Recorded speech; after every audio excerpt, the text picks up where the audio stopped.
We have another economic source here with us tonight. Justin Wolfers is a professor of economics and public policy at the University of Michigan. And Justin, when you look at this and you look at the numbers that Harry just pointed out, the average age of first-time home buyers in the United States, it's a record high of 40 years old right now. I mean, so as Harry noted, a person could be paying off a home well into their 90s. I wonder what you make of this just right off the bat. Well, actually, I want to come to Harry's numbers. I love Harry. I love everything about him. He's a data nerd. But I'm an economist, so I get to add something to the cake. So when he did his math, he said, what if the 50-year loan is the same rate as a 30-year loan? That's actually too optimistic. For a bank, a 50-year mortgage is actually riskier because there's more things that can go wrong in between. A reasonable guess is, in fact, that the interest rate on a 50-year mortgage would be 0.5% or even 1% higher than it would be under a 30, which means, here's my math, for a typical home, the monthly payment would move from $3,100 to $3,000, not very much at all.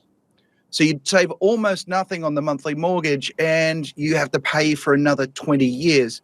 The point that you make, that if I take a loan, even at age 35, the idea that the perfect house for me at age 35 is the same house I would have chosen at age 85, doesn't make any sense whatsoever. So there's a fundamental problem here, which is trying to fix what's going on with our housing market by fiddling with the mortgage market is misdiagnosing the problem.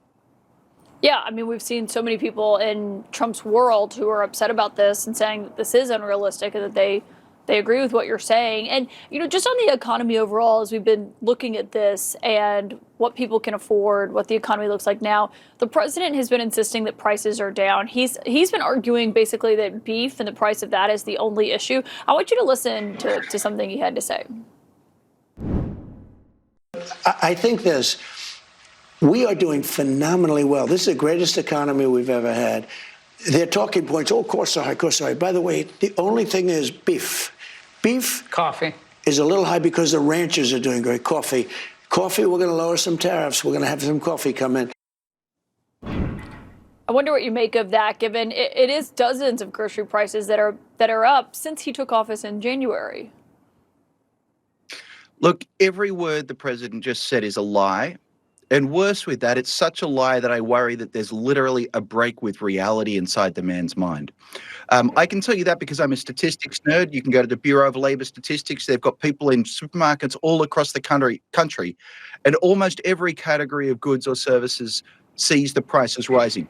There's a reasonable argument to be had. Is inflation too high? Is inflation too low?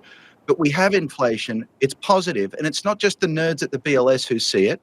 When companies are giving their earnings reports, they're telling us they're raising their prices. And every single viewer on the other side of this television set knows exactly what's happening, which is prices are rising. I don't understand the logic of looking us in the eye and telling us an outright falsehood.